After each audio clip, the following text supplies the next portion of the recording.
misinformation and lie to manipulate people to support their agendas earn the title of gaslighter. As we all know, our political landscape is filled with disinformation and lies. And sadly, this tactic is eroding public trust while advancing narrow political agendas. My name is Psychfessor, and this is the fifth and final video in the gaslighting series. In this video, I will discuss what is gaslighting, what is political gaslighting, how to recognize the signs of gaslighting, how to develop critical thinking skills, how to build resiliency against political manipulation, and how to take action to resist and combat political gaslighting. Political gaslighting is manipulating people's minds through a variety of psychology techniques. This is often done by dividing people politically and collectively, usually a community or a group, where they use tactics to destabilize and disorient public opinion on political issues, usually against another community or group. What are the goals of the political gaslighter? Well, just like the gaslighter in any relationship, whether it's in the personal realm, the workplace, or online, the goal is the same: to gain power over the victim of the gaslighting. In the political arena, the gaslighter gains power and control over groups of people by silencing dissent, obscuring inconvenient facts, and disorienting people so much they long for securities and strong leadership. Several recent examples related to COVID, climate change, and acts of war or terrorism may help to recognize political gaslighting.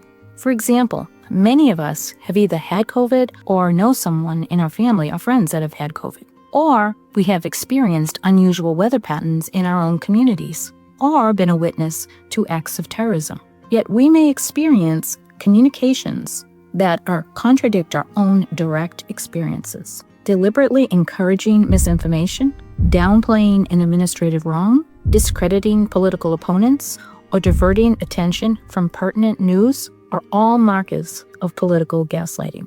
And what are the impacts of political gaslighting on citizens, communities, or a nation? The twisting of truth and subverting reality on a mass scale makes it difficult for citizens to agree on what is truth. It makes it difficult for the public to agree on short and long-term policy, and it creates public distrust, all of which creates mass paranoia, confusion, pain, and uncertainty. There are two general victims of gaslighting. One, the gaslit, those who were successfully manipulated, and two, those who hold opposing views, journalists, and researchers. Often, political gaslighters tend to silence the latter, sowing seeds of doubt in what the dissenters say. The first controlled and planned political gaslighting was in Nazi Germany, where dissidents who were charged with sending fake letters. This psychological technique stokes fire, fear, and rewrites history about dissidents and the political gaslighter. Similarly, the pandemic led to political gaslighting as some leaders worldwide called COVID a conspiracy. Several countries downplayed the disease, and this led to deadly consequences for their citizens. Recognizing the signs of political gaslighting. This includes denial, distortion, and dismissal of anyone or any information that disagrees with the political gaslighter. The political gaslighter may use any or all of the following tactics. They may lie. They may launch ad hominem attacks on critics. They may exaggerate successes, deny inconvenient truths, and blame others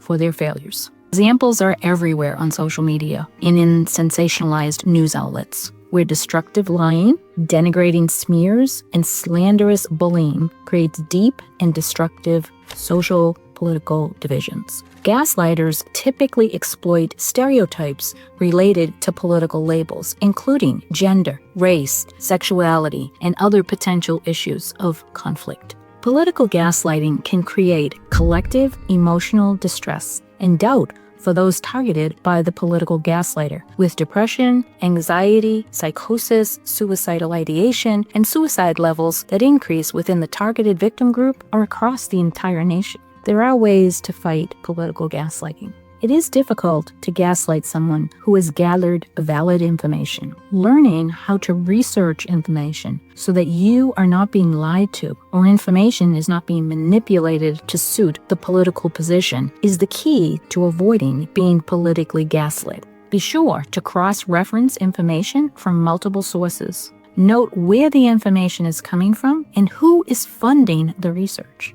Another way you can protect yourself is to identify logical fallacies in a political leader's speech, writings, or policies. So here are 3 fallacies that you can watch out for. 1. Ad hominem logical fallacy is when someone attacks the person rather than the merit of the argument. So for example, someone might say, Mr. Smith's infrastructure plan isn't worth considering. What could a government worker know about infrastructure? Note, there is no argument against the plan, only against the person presenting the plan. So your goal, if you find yourself in this situation, is to stay focused on the issue, bring the person back to the issue, and avoid personal attacks. The second logical fallacy is the slippery slope. This is the idea that if one action is taken, then the next one will inevitably follow. An example, if we let women vote, the next thing you know, we'll let animals vote. So you listen for the setup. If the second event is not inevitable, the speaker is lying or trying to fool you. The third, the straw man's argument. Presenting an argument that is absurd as if that is what you're trying to say. Building resilience against manipulation. 1. Validate your own feelings and experiences. Maintain a strong support system around you. Trust your instincts. Document incidents. Set boundaries. Seek external validation and prioritize self-care. And finally, some actions that you can take to resist and combat political gaslighting. Speak out against the gaslighting and challenge the misinformation. Engage in constructive dialogue and fact-checking. And become more media literate. Be sure to hit the like button and subscribe to hear the next psychological topic.